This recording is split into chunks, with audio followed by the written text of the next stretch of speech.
യേശു ക്രിസ്തു കന്യകമറിയാമിന്റെ മുലപ്പാൽ കുടിച്ചു വളർന്നിരുന്നെങ്കിൽ ആ രക്തം എന്നെ വീണ്ടെടുക്കാൻ കൊള്ളത്തില്ല. ആരുടെയും രക്തത്തിൽ നിന്ന് ഉരുത്തിരിഞ്ഞ രക്തം എന്റെ യേശുവിന്റെ ശരീരത്തിൽ പ്രവേശിച്ചിട്ടില്ല. അതുകൊണ്ട് തന്നെ അവൻ പാല് കുടിച്ചു വളർന്നതേ അല്ല. സ്തോത്രം സ്തോത്രം സ്തോത്രം സ്തോത്രം സ്തോത്രം സ്തോത്രം. ഹായ് ഫ്രണ്ട്സ്, എല്ലാവർക്കും നമസ്കാരം. എന്തു പറയാനാ, അമ്മയുടെ മുലപ്പാൽ കുടിക്കാത്ത ഒരാളായിരുന്നു യേശു ക്രിസ്തു. എന്ത് വിവരണമാണ് വിവരമില്ലാത്ത പാസ്റ്റർമാർ നടത്തിക്കൊണ്ടിരിക്കുന്നത്. കൊള്ളാം. ഇവന്മാരെ പോലെയുള്ളവരെ ഞാൻ മുമ്പും പൊളിച്ചടുക്കിയിട്ടുണ്ട്. ഇപ്പോഴിതാ എൻ്റെ മുമ്പിൽ വന്നു വെട്ട ഒരു വീഡിയോയാണ് ഇത്. ഇപ്പം നമുക്ക് നേരെ വീഡിയോയിലോട്ട് കടക്കാം. ഈ പറയുന്ന നമ്മുടെ ഈ ലാസർ വി മാത്യു എന്നാണ് ഈ പറയുന്ന അനുഗ്രഹീതനായിട്ടുള്ള അഭിഷിക്തന്റെയും അനുഗ്രഹീതനായിട്ടുള്ള പ്രവാചകന്റെയും ജനങ്ങളെ കുളിരി കോരിക്കുന്ന രീതിയിലുള്ള പ്രാസംഗികനായിട്ടുള്ള വ്യക്തിയുടെ വായിൽ നിന്നും വന്ന വാക്കുകളെ കുറിച്ചാണ് ഇന്ന് നമ്മളിവിടെ സംസാരിക്കാനായിട്ട് പോകുന്നത്. അപ്പോൾ എങ്ങനെ തുടങ്ങുകയല്ലേ? കന്യക ഗർഭിണിയായി ഒരു മകനെ പ്രസവിക്കും. ഇത് ശരിയാണ്. ഇത് അദ്ദേഹം പറഞ്ഞ ശരിയാണ്. കന്യക ഗർഭിണിയായി ഒരു മകനെ പ്രസവിക്കുന്നു. വളരെ ശരിയാണ്. പാസ്റ്ററിന് വിവരമുണ്ട്. അവന് ദൈവം നമ്മോട് കൂടെ എന്നർത്ഥമുള്ള ഇമ്മാനുവേൽ എന്ന് പേർ വിളിക്കും. തിന്മ തള്ളി നന്മ സ്വീകരിക്കുവാൻ പ്രായമാകും വരെ, അവിടെ 15-ാം വാക്യത്തിൽ അങ്ങനെ പറയുന്നത്, അവൻ തൈരും തേനും കൊണ്ട് ഉപജീവിക്കും. ഇനിയുമാണ് നമ്മൾ കേൾക്കേണ്ടത്. അദ്ദേഹത്തിന്റെ ബുദ്ധി വൈഭവം അവിടെ കൊണ്ട് കട്ടായിരിക്കുകയാണ്. ഇനിയും അദ്ദേഹം പറയാൻ പോകുന്ന കാര്യങ്ങൾ നിങ്ങൾ ശ്രദ്ധിച്ചു കേൾക്കണം. പിന്നെ കേട്ടില്ല കണ്ടില്ല ഒന്നും പറയരുത്, അതെൻ്റെ കുറ്റമല്ല. നിങ്ങൾ ശ്രദ്ധിച്ച് തന്നെ കേട്ടോണം കേട്ടോ. വലിയ ബുദ്ധിയുള്ള പ്രവാചകനാണ്. അതുപോലെ തന്നെ പറയുന്നത് എന്താ, തിയോളജിയിൽ അങ്ങ് അഗ്രഖണ്യനാണ്. അത് മാത്രവുമല്ല, കോളേജിൽ പോയി, അതായത് തിയോളജി കോളേജിൽ പോയി പഠിച്ച് MA BEd LLB ULLB കല്ലബി കൊല്ലുബി എല്ലാം പഠിച്ച ആളാണ്. ഈ പറയുന്ന വിശ്വാസികളുടെ മുമ്പിൽ ഇരുന്നു കൊണ്ട് വചനത്തെ എടുത്ത് ആറാടിക്കൊണ്ട് പറയുന്ന ഒരു വ്യക്തിയാണ്. ഇത് കേട്ടുകൊണ്ട് തുള്ളിച്ചാടുന്ന ജനമാണ് മുമ്പിലിരിക്കുന്നത്. അങ്ങനെ ഇരിക്കുന്ന അവരുടെ മുമ്പിൽ വെച്ചാണ് ഇദ്ദേഹം ഇനിയും ആ സത്യം, നിങ്ങൾ പോലും അറിയാത്ത ആ സത്യം നിങ്ങളുടെ മുമ്പിലേക്ക് വെളിപ്പെടുത്താനായിട്ട് പോകുന്നത്. കേട്ടു നോക്കൂ. ഉപജീവിക്കും. അതെന്താ? മുലപ്പാലില്ലാഞ്ഞതുകൊണ്ട്. അതെന്നാ? കന്യകയായതുകൊണ്ട്. കന്യക ഗർഭിണിയായ മകനെ പ്രസവിച്ചിരിക്കുന്നത്. അതുകൊണ്ട് ഈ പുള്ളി പറഞ്ഞത് എന്തുവാ? കന്യകയായതുകൊണ്ട് പാലില്ലായിരുന്നു, പാല് കുടിച്ചല്ല വളർന്നതെന്നാണ് പറയുന്നത്. അപ്പം കണ്ടില്ലേ, അവിടെ ഇരിക്കുന്ന കുറേ പേരുടെ മുഖത്തൊന്നും ഒരു പ്രസന്നതയില്ല. ഇങ്ങനെ എന്നടാക്കുതായി പറയുന്നത് എന്നുള്ളൊരു രീതിക്കാണ് അവിടെ ഇരിക്കുന്നവർ നോക്കുന്നത്. ഇതൊന്നും മനസ്സിലാക്കാത്ത രീതിയിലാണ് ആ മുമ്പിലിരിക്കുന്നവർ തോന്നുന്നത്. എനിക്കറിയില്ല കേട്ടോ, ഇനി പാസ്റ്റർ പറയുന്നത് കേട്ട് അങ്ങ് വിശ്വസിച്ചുകൊണ്ടിരിക്കുന്നതാണെന്നൊന്നും അറിയത്തില്ല. എന്തായാലും അവരുടെ മുഖത്ത് ആ കേട്ടതിൻ്റെ ആ ഒരു പ്രസന്നതയൊന്നും കാണുന്നില്ല. ഓക്കെ, ബാക്കി പറ പാച്ചറേ. പ്രസവിച്ചിരിക്കുന്നത്. അതുകൊണ്ട് ആരുടെയും പാല് കുടിച്ചു വളർന്നതല്ല കർത്താവ്. പോരാ പോരാ പോരാ പോരാ പോരാ പോരാ പോരാ. ഹാലലുയ ഹാലലുയ പറഞ്ഞോ. പോരാ പോരാ. അമ്മച്ചിയാണ് ഹാലലുയ ഏറ്റവും ഉച്ചത്തിൽ പറഞ്ഞത്. അമ്മയുടെ ഹാലലുയ അടിപൊളിയായിരുന്നു അമ്മച്ചി. പോരാ പോരാ പോരാ. യേശു ക്രിസ്തു കന്യകമറിയാമിന്റെ മുലപ്പാൽ കുടിച്ചു വളർന്നിരുന്നെങ്കിൽ ആ രക്തം എന്നെ വീണ്ടെടുക്കാൻ കൊള്ളത്തില്ല. എന്തോന്നാ പറഞ്ഞേ? കന്യകമറിയാമിന്റെ മുലപ്പാൽ കുടിച്ചിരുന്നുവെങ്കിൽ എന്നെ വീണ്ടെടുക്കാൻ കൊള്ളത്തില്ലെന്ന്. ഇങ്ങാരാരാ? എന്നാ മണ്ണാങ്കട്ടയാ പറയണേ? ഇങ്ങാർക്ക് വചനത്തെക്കുറിച്ച് വല്ലതും അറിയാമോ? എന്താണ് വചനം പറഞ്ഞിരിക്കുന്നത്? ഈ പൊട്ടക്കുണാരൻ എന്നാ കുന്തമായി പറഞ്ഞു വെക്കുന്നത്? ഇവനൊക്കെയാണോ ദൈവദാസൻ എന്ന് പറഞ്ഞ് തലയെ വെച്ചുകൊണ്ട് നടക്കുന്നത്? ഒരു 5 പൈസയുടെ വിവരമുണ്ടോ? ചിലപ്പോൾ ഇങ്ങാരെ വീണ്ടെടുക്കാൻ കൊള്ളത്തില്ലായിരിക്കും. ഇങ്ങാരെ ദൈവം വീണ്ടെടുക്കുകയോ ഇല്ലയോ എന്നുള്ള കാര്യമൊക്കെ അത് രണ്ടാമത്തെ പ്രശ്നമാണ്. പക്ഷെ ഇങ്ങാര് പറഞ്ഞ് വിശ്വാസികളെ വഞ്ചിക്കുന്ന ഒരു കാര്യം കണ്ടോ? കർത്താവ് മുലപ്പാൽ കുടിച്ചിട്ടില്ല എന്ന്. എന്ത് പൊട്ടത്തര ഇങ്ങനെ പറയുന്നത്? ഇനി ഞാൻ ബാക്കി പറഞ്ഞു തരാം. അത് ഇങ്ങാരുടെ ആ ഒരു ഇതങ്ങ് തീരട്ടെ. മനസ്സിലായോ പറഞ്ഞത്? ആരുടെയും രക്തത്തിൽ നിന്ന് ഉരുത്തിരിഞ്ഞ രക്തം എന്റെ യേശുവിന്റെ ശരീരത്തിൽ പ്രവേശിച്ചിട്ടില്ല. അതുകൊണ്ടാ വിളിച്ചു പറഞ്ഞത്, അവന്റെ രക്തം പുണ്യാഹ രക്തമാണ്, വിലയേറിയ രക്തമാണ്. ഹല്ലേലൂയ. അതുകൊണ്ട് തന്നെ അവൻ പാല് കുടിച്ചു വളർന്നതേ അല്ല. പ്രവാചകൻ വിളിച്ചു പറഞ്ഞത് കേട്ടോ. അപ്പൊ നമ്മുടെ ഈ അനുഗ്രഹീതനായിട്ടുള്ള ഈ പറയുന്ന മുമ്പിലിരുന്നവരെയൊക്കെ ഇങ്ങനെ കൈകൊട്ടി ഇങ്ങനെ ഉദ്ഘോഷണത്തിൽ നിർത്തിയ ഈ പാച്ചർ പറഞ്ഞ കാര്യം നിങ്ങൾ കേട്ടല്ലോ.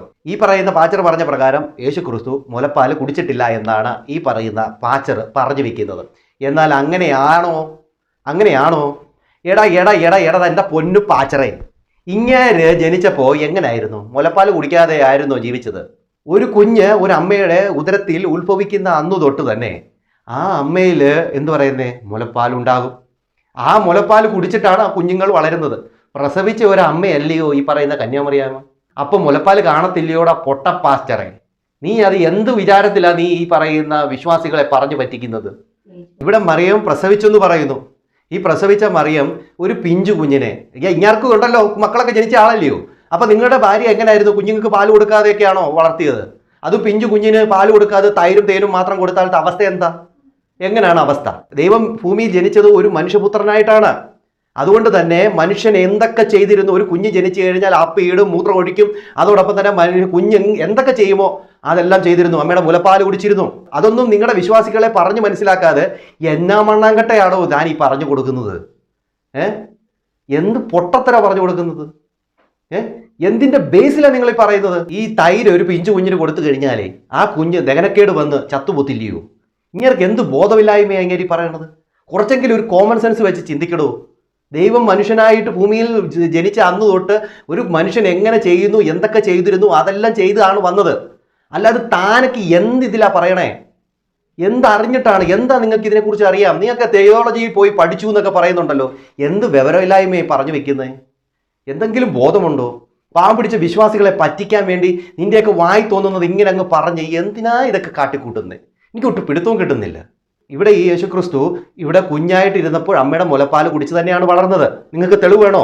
ലൂക്കോസ് 11-ാം അധ്യായത്തിന്റെ 27-ാമത്തെ വാക്യം ഞാനൊന്ന് വായിക്കാം, കേട്ടു നോക്കി. ഇത് പറയുമ്പോൾ പുരുഷാരത്തിൽ സ്ത്രീ ഉച്ചത്തിൽ അവിടുത്തോട്, അങ്ങേ ചുമന്ന ഉദരവും അങ്ങ് കുടിച്ച മുലയും ഭാഗ്യമുള്ളത് എന്ന് പറഞ്ഞു. അതിന് അവിടുന്ന്, അല്ല, ദൈവത്തിന്റെ വചനം കേട്ട് പ്രമാണിക്കുന്നവർ അത്രേ ഭാഗ്യവാന്മാർ എന്ന് പറഞ്ഞു. ലൂക്കോസ് 11-ാം അധ്യായം 27-ാം വാക്യം. ഈ വാക്യത്തിൽ എഴുതിയിരിക്കുന്നത് എന്താണ്? പൊട്ടപ്പാച്ചറേ, ഈ പറയുന്ന ലാസറേ, എന്താണ് ഇതിനകത്ത് എഴുതിയിരിക്കുന്നത്? നിങ്ങളെ കണ്ടു കഴിഞ്ഞാൽ കുറച്ച് വയസ്സൊക്കെ ഉണ്ട്, പക്ഷേ നിങ്ങളുടെ വായിൽ നിന്ന് വീഴുന്നതും പൊട്ടത്തരം.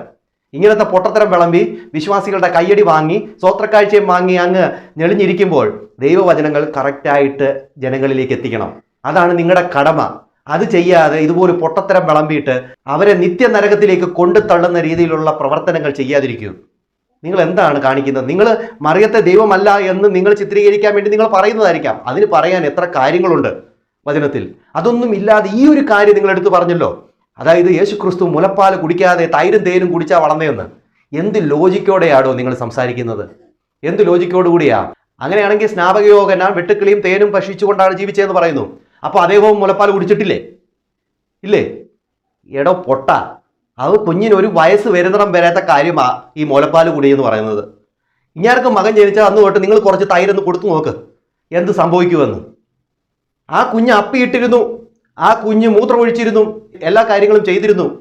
അത് മനസ്സിലാക്കാതെ എന്ത് പൊട്ടത്തരം വിളമ്പിക്കൊണ്ടാണ് ജീവിക്കുന്നതെന്ന് എനിക്ക് മനസ്സിലാവുന്നില്ല. ഇതൊക്കെ കേട്ടോട്ട് മുമ്പിലിരുന്ന് കൈകൊട്ടി ഹല്ലേലൂയ സ്വോത്രം പറഞ്ഞുകൊണ്ടിരിക്കുന്ന കുറേ എണ്ണം ഉണ്ടല്ലോ, ചോത്രം പറഞ്ഞുകൊണ്ട്. നിങ്ങളെയാണ് ആദ്യം പറയേണ്ടത്. നിങ്ങൾക്ക് വിവരമില്ല, നിങ്ങൾ വചനത്തെ കൃത്യമായിട്ട് മനസ്സിലാക്കുന്നില്ല. ഇതുപോലെയുള്ള അന്ധന്മാരുടെ മുമ്പിൽ പോയിരുന്ന് നിങ്ങൾ നിങ്ങളുടെ ലൈഫിനെ ഇല്ലാതാക്കുന്നു. നിങ്ങൾ നിങ്ങളുടെ ലൈഫിനെ കൊണ്ടുപോയി ഇരട്ടി നരകത്തിലേക്ക് കൊണ്ടു തള്ളുന്നു എന്ന് മാത്രമേ ഇതിൻ്റെ അകത്ത് എനിക്ക് പറയാനായിട്ടുള്ളൂ. ഇതിൻ്റെ അകത്ത് വന്ന ഒരു കമൻ്റ് ഉണ്ട്. ആ കമൻറ്റ് കേട്ട് കഴിഞ്ഞാൽ ഈ പാച്ചർ പറഞ്ഞ 100% ശരിയെന്നാണ് പുള്ളി പറയുന്നത്. അത്രയ്ക്കുള്ള ഒരു വിവരമാണ് ഈ പറയുന്ന വിശ്വാസികൾക്കുള്ളൂ. അവരുടെ രീതി വെച്ച് നോക്കുമ്പോൾ ഈ പാച്ചർ പറഞ്ഞ ശരിയാ. മുലപ്പാൽ കുടിച്ചിട്ടില്ല, തൈരും തേനും മാത്രമാണ് കുഞ്ഞിലെ തൊട്ട് ജനിച്ചപ്പോൾ കുടിക്കാൻ തുടങ്ങിയത്. ഈ കുഞ്ഞ് അമ്മയുടെ ഗർഭപാത്രത്തിൽ ഉരുവായതാണ്. അപ്പോൾ ഗുരുവായിട്ട് ഒരു കുഞ്ഞ് 10 മാസം കഴിഞ്ഞ് ജനിച്ച് ഭൂമിയിലേക്ക് വീഴുമ്പോഴേ ആദ്യമേ എടുത്ത് തൈരെടുത്ത് വായി വെച്ച് കൊടുക്കാൻ പറ്റത്തില്ല. അത് കുഞ്ഞിന് കുടിക്കേണ്ടത് മുലപ്പാലാണ്. അതൊരു പ്രകൃതി നിയമമാണ്. അതൊരു നോർമൽ ഒരു സിറ്റുവേഷനാണ്. അല്ല നിങ്ങൾ വിചാരിക്കുന്ന പോലെ ജനിച്ച് വീണപ്പോഴേ ദൈവം ഒരു ദൈവമായിട്ട് ഒരു അത്ഭുത സൃഷ്ടിയായിട്ടങ്ങ് വന്നതല്ല. അതൊരു മനുഷ്യനായിട്ടാണ് ജനിച്ചത്. നിങ്ങൾക്ക് ബോധമില്ല. നിങ്ങൾക്ക് ഇതുവരെ ആയിട്ടും ഇതിൻ്റെ ഒരു ജ്ഞാനമോ ബുദ്ധിയോ ഒന്നും ഇല്ലാത്തത് കൊണ്ടാണ് നിങ്ങൾക്ക് ഇങ്ങനത്തെ ഒരു അനുഭവത്തിലൂടെ പോകുന്നത്. നിങ്ങൾക്ക് എത്ര പഠിച്ചെന്ന് പറഞ്ഞാലും എന്തൊക്കെ പറഞ്ഞാലും നിങ്ങളുടെയൊക്കെ അവസ്ഥ ഇത് തന്നെയാണ്. ഒരു മനുഷ്യനായിട്ടാണ് യേശുക്രിസ്തു ഭൂമിയിൽ ജനിച്ചത്. അത് കഴിഞ്ഞതിന് ശേഷം തന്നിൽ ഏൽപ്പിച്ചിരിക്കുന്ന ദൗത്യം ചെയ്യേണ്ട അന്ന് തൊട്ടാണ് പരസ്യ ശുശ്രൂഷയിലേക്ക് കടന്നതും. അതൊന്നും മനസ്സിലാക്കാതെ യേശുക്രിസ്തു ജനിച്ചപ്പോൾ തൊട്ട് ഇങ്ങനെയായിരുന്നു, അതെന്തോ ഒരു പ്രത്യേക ദൈവമായിട്ടാണ് ജനിച്ചത് എന്നുള്ള ചിന്താഗതികൾ നിങ്ങൾ വിട്ട് ജീവിക്കൂ. സാധാരണ ഒരു മനുഷ്യനായിട്ട് തന്നെയാണ് ഭൂമിയിൽ ജനിച്ചത്.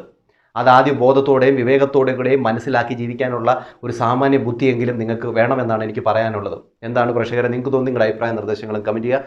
അടുത്തൊരു വീഡിയോ കാണുന്നവരേക്കും എല്ലാവർക്കും ബൈ.